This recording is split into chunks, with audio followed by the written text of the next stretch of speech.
The International Newsnet World Report is a national television news show available in more than 30 million homes. We broadcast daily real news the networks won't tell you. We are solely viewer-supported. That means you.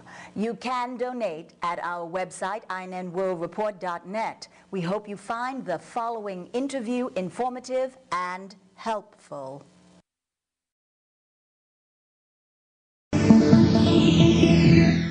Progressives may not feel that they still have a choice in the remaining primaries. However, Senator Mike Gravel is still in the race. He has a new book out, Citizen Power, and he joins us in the INN studio. Welcome, Senator Gravel. Thank you for having me. Senator Gravel, first, tell us a little about this new book. What it is, it's a polemic. It's a redo of the book I did in 1971 of the same title. But 80% of it is all brand new chapters, new subjects. But when I reread the book that I did in 71, which sells for, as a collector's item on the eBay and Amazon, all of the issues I dealt with then have gotten worse, and that's very tragic. But in this particular book, I now deal with many of the issues we face today, and that's just describing the problem. But in this book, I now have a concrete solution, and that is to empower the American people to have the same power as what government has, the ability to make laws that then we would have to obey. I personally feel that the American people are qualified to vote on all the policy issues that affect our lives. And in the book, Chapter 2, is talking about the national initiative. This is a piece of legislation I've written, and when it's enacted into law, and all of this is outlined in the book, then people will be able to make laws in every government jurisdiction of the United States. Now, let me tell you how you get the book. www.citizen-power.us. That's citizen-power.us. It's less than $20, and I'll tell you, it is very interesting. Senator Gravel, you're still in the race. The Democrats have narrowed it down to two front runners. It's a very close race at this time. Why are you still in the race? And in the upcoming primaries, the ones that are left, why would you encourage people to cast their vote for you? Well, first off, they cast their vote for me. They're telling the powers that be that it was done very unfairly. I was cut out of the debates. I was doing very well in the debates, was raising money, getting my message out.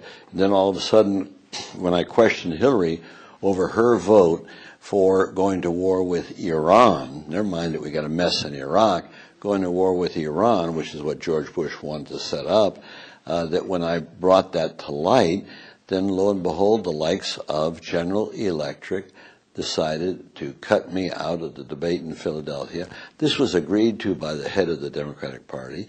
And so you had the Democrats conspiring with the corporate interest in this country to exclude me from any further debate. And not one of the presidential candidates at these debates had the sense of fair play, the moral sense to object and say, hey, we don't do this in America. We have in a debate. Where's Gravel? I was being cut out by the party and by corporate interest. Well, let's talk a little about corporate interest. Both the leading candidates, Barack Obama and Senator Hillary Clinton, both seem to have corporate ties. Hillary Clinton gets much more money from the corporations. They do have corporate ties. They do have corporate ties. Hillary Clinton gets more money from the corporations and backing from big business. Barack Obama seems to get more of his money from small individual donors. Is there really a difference between them? With all due respect, let me correct you. Obama does not get his majority of his money from the small donors. 68% of his money comes from people donating $500 or more. That's not small donors. When you're giving $500 or more, 68% of his people. So no, his money comes from corporate interests, just like Hillary's. The difference is she was getting more of her money from the defense contractors, but he's getting it from there also. But what I just found out a week ago Sunday, in the front page of the New York Times, it was revealed that Obama's getting more money from the nuclear industry than anybody else. Now, what is going on? Is Obama the poster boy for the nuclear industry in the United States? Apparently, that's where a lot of his money is coming from.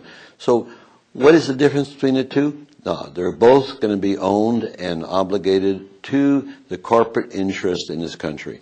In 1992, the Clintons, along with the DLC, hijacked the Democratic Party, took it to Wall Street, and right now, the Democrats are raising more money in Wall Street than are the Republicans, from the same people that own the Republican Party. So do you think you're going to see any difference? The money they're going to Obama, Wall Street, going to Clinton from Wall Street. So the nuclear money, the defense money, that comes through Wall Street. That's where their corporate influences are asserted.